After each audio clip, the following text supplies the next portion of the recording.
सुप्रभात बाल मित्रों, आज 11 मई है और अभ्युदयवाणी की रेलगाड़ी एक बार फिर से आपको ले चलने के लिए तैयार है। आपके दोस्त और हमसफर प्रेम वर्मा के साथ आज के रोमांचक, ज्ञानवर्धक और नैतिक शिक्षा से भरपूर एक अद्भुत यात्रा में, जहां हम नए विचारों से प्रेरित होंगे, नई जानकारी हासिल करेंगे और जीवन के मूल्यों को समझेंगे। तो आइए इस सफर की शुरुआत करते हैं आज के प्रेरणादायक विचार से। मैं अपने जीवन में बार बार असफल हुआ हूँ और इसलिए मैं सफल होता हूँ। I have failed repeatedly in my life and that is why I succeed। इस विचार का अर्थ है कि जीवन में बार बार हारने या गलतियां करने से व्यक्ति अनुभव और मजबूती हासिल करता है।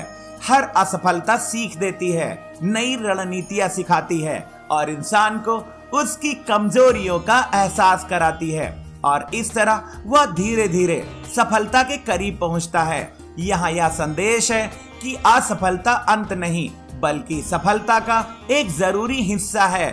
जो लोग हार से डरते नहीं बल्कि इसे स्वीकार कर आगे बढ़ते हैं, वही अंत में जीतते हैं। गिरकर उठना ही सफलता का राज है। जितनी बार चूकोगे उतना ही सीखोगे और आखिरकार जीतोगे।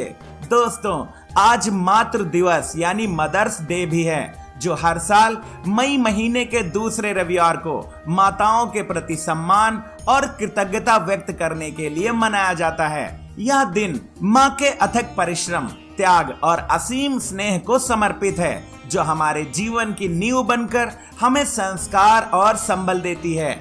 इस दिन लोग अपनी माँ को उपहार, कार्ड या फूल देकर उनका आभार व्यक्त करते हैं और परिवार के साथ खास पल साझा करते हैं। इस दिन लोग माँ के पैर छूकर उनका आशीर्वाद लेते हैं, जो भारतीय संस्कृति में गहरा महत्व रखता है। मातृ दिवस हमें यह याद दिलाता है कि माँ का प्यार दुनिया की सबसे बड़ी ताकत है और उनकी मुस्कान ही हमारा सच्चा स्वर्ग है। अभ्युदयवाणी में अब जानते हैं आज का अंग्रेजी शब्द, जो है कंजर्वेशन। CONSERVATION।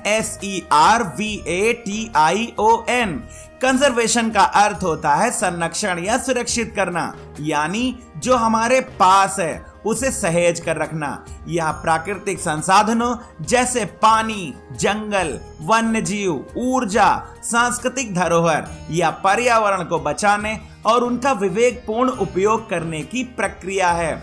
उदाहरण वाक्य, conservation of forest is vital to combat climate change. जलवायु परिवर्तन से लड़ने के लिए वनों का संरक्षण अत्यंत महत्वपूर्ण है। आगे बढ़ते हैं इस सफर में और आनंद लेते हैं आज की पहेली का। सूर्य ने पृथ्वी पर अभी तक क्या नहीं देखा है? इस पहेली का जवाब है अंधेरा। अब अगला स्टेशन है आज का इतिहास। इतिहास हमें अतीत से सीखने और वर्तमान को बेहतर बनाने का मौका देता है।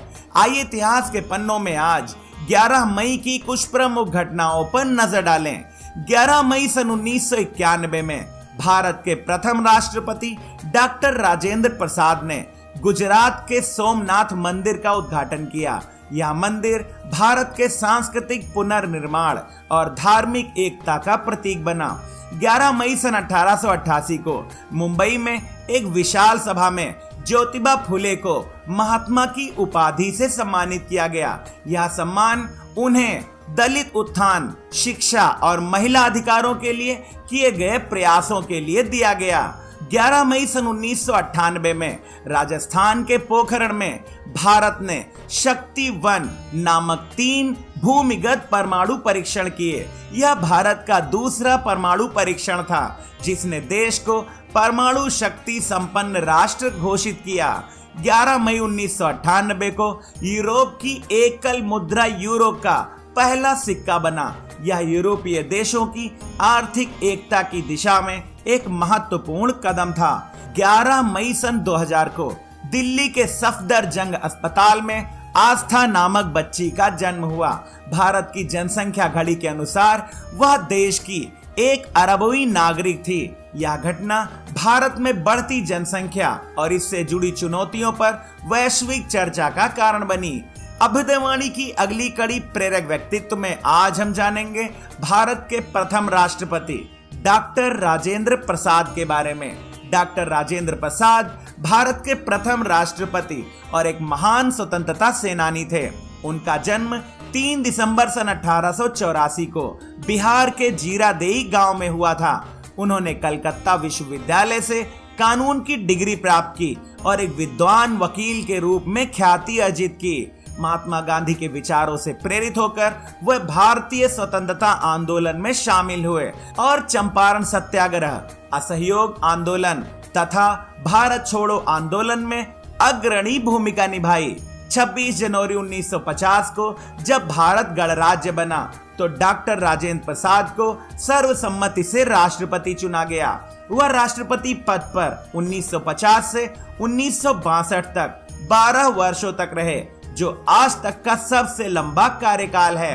डॉक्टर प्रसाद एक उत्कृष्ट लेखक और शिक्षाविद भी थे।